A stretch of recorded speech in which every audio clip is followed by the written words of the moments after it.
The Depression which prevailed from 1837 to 1843 cannot be understood by any who did not witness it. It was widespread and all-pervading. It affected all classes, but the greatest sufferers, next to the day laborers, were the farmers.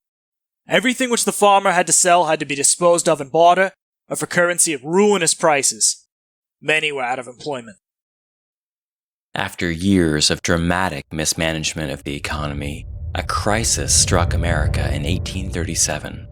What would the government now do to provide relief to people who were out of work and starving? Nothing.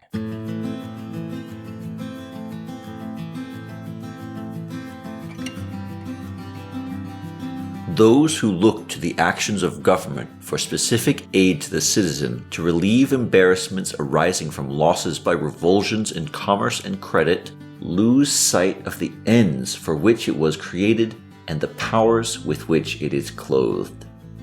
Receiving no help, many states would default on their debts to Britain during this depression, and the U.S. would completely abandon international money markets for a decade. And the federal government had money problems of its own. Distributing a non-existent surplus had drained federal coffers at the same time tariff revenues were plummeting. President Van Buren had no choice but to authorize printing $10 million in unbacked treasury bills, that's straight up paper money, just to meet expenses during 1837. In 1838, another $5 million were authorized. If it's important enough, they can always come up with the money. It's been true throughout American history. After the panic of 1837, banks started to fail across the country. The total number of banks in the U.S. fell for the first time in American history, from 712 banks in 1840 to 584 banks in 1844. And many Democrats wanted that number to fall even faster. But not all of them. The party was beginning to split into factions. The radical, hard money Democrats wanted to completely eliminate banks and use only gold and silver coins as money. They hated banks above all, but they actually hated all corporations, which they thought were unnatural. These folks were either laborers in the cities or conservative farmers in the countryside, who were unnerved by the increasing commercialization of American life resulting from the continued growth of capitalism. On the other side, we've got the moderate, soft money Democrats. These were the businessmen or others who were participating more fully in the new market economy.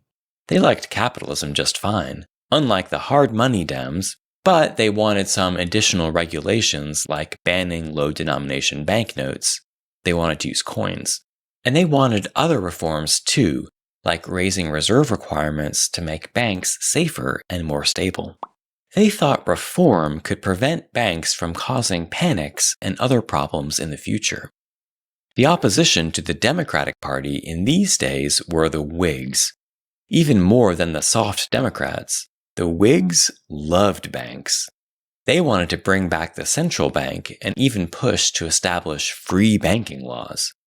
Free banking would mean that these institutions would no longer need a special charter from state governments, allowing banks to be opened up as easily as a butcher or a blacksmith shop. Set up as many as you like. Hard Democrats hated this idea, of course, but the soft money faction saw it differently. More than banks per se, what they actually disliked were the special privileges given to banks. Why should specially chartered corporations be the only ones allowed to create money? So if anyone could start a bank whenever they wanted, that would end their special privileges. At least, that was the thinking. In many states, free banking laws were established by a coalition of Whigs and soft money Democrats. But in other states where the hard money Democrats had the majority, banks were pushed out. Louisiana passed a constitutional prohibition on new banks, and Ohio passed a banking regulation bill that was so strict many banks refused to do business there. banks were also made completely illegal in many other states for decades.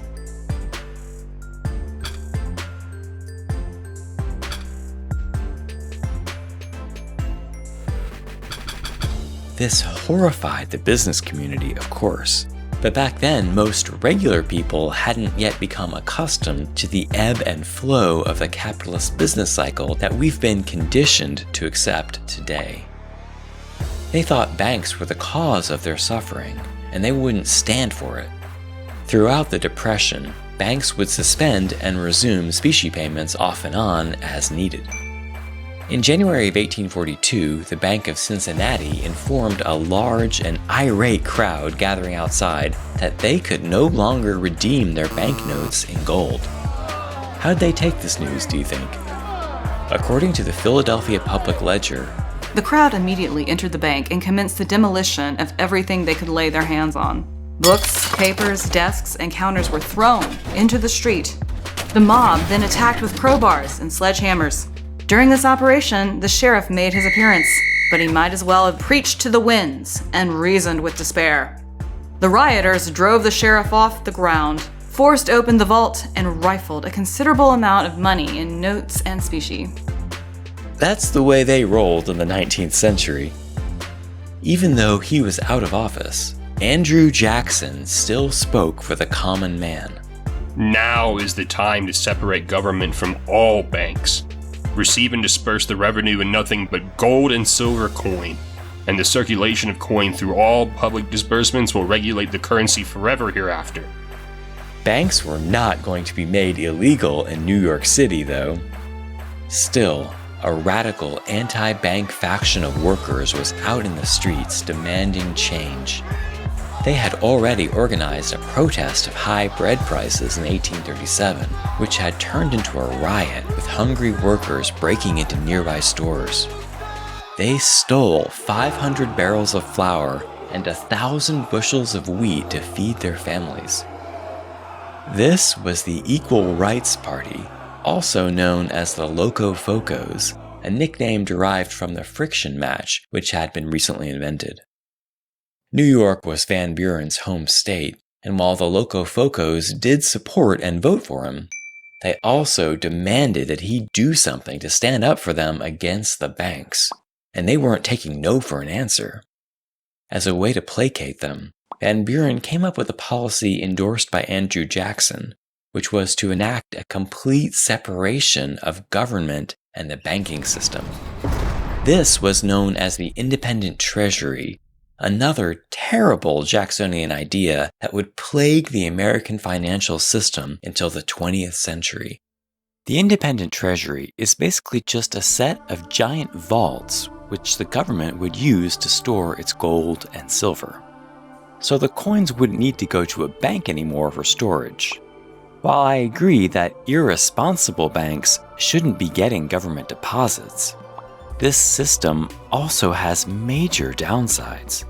It would prevent the federal government from taking out loans from its own banking system, unless they were willing to part with actual gold coin.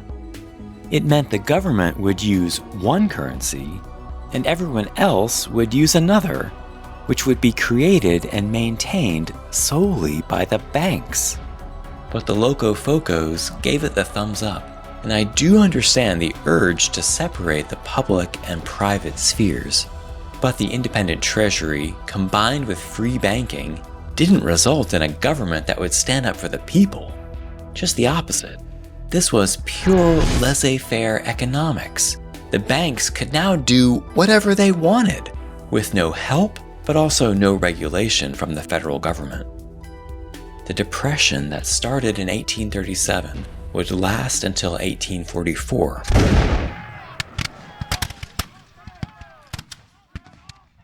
A few years later, gold was discovered in California, and huge numbers of people would migrate there in 1849, looking to strike it rich. Boom times had finally returned. Railroads would soon crisscross the country, becoming the first truly large corporations, after the first two banks of the US. A steady supply of newly mined gold from California soon mixed with a new, freer banking system to create another huge bout of inflation and a big expansion of banks and banknotes. Remember that gold was the basis of the currency in these days. The more gold banks had, the more money they could print. This produced extremely rapid growth. Railroads were expanding so fast and competing with each other to be the first to arrive in each new area that they would expand to places that didn't yet have any settlers. You might call that malinvestment, but I can't pretend there was no benefit to the free banking era with its extremely easy money. But I have to say, it's important to remember that this prosperity was based on enslaved black people, and out west, on land that was stolen from the First Nations and from Mexico. And it wasn't always great for white Americans either. Sure, it led to high levels of growth, but it was unevenly distributed. Wealth inequality would skyrocket, reaching massive proportions by the end of the century. This quick growth also attracted speculators, as it always does, who bid up the price of railroad stock into the stratosphere. This stock was already dangerously overinflated when violence broke out between pro-slavery and free state settlers in Kansas in 1855. Pro-slavery advocate Franklin Coleman shot and killed a free stater over a completely unrelated dispute, but the murder became politicized when Sheriff Samuel Jones arrested an associate of the victim, who was a free stater as well, rather than the actual murderer. Soon, a posse of free staters arrived to break the innocent man out of jail. Once Kansas Governor Wilson Shannon decided to call in the pro-slavery state militia, there was no turning back, and Kansas would see years of conflict and bloodshed. Then in March of 1857, our old friend Roger Taney, remember him? He's now Chief Justice of the Supreme Court, because sometimes being an obedient coward pays off, apparently. He just delivered the Dred Scott decision, shattering the Missouri Compromise of 1820. After this decision, the federal government wasn't allowed to do anything anymore to prohibit slavery in any state or territory. That meant the violence was sure to spread across the entire West. The spreading violence and resulting uncertainty punctured the already overinflated bubble of railroad stock prices in July of 1857. The sell-off continued through August as the failure of the Ohio Life Insurance and Trust Company sent shockwaves through the stock market.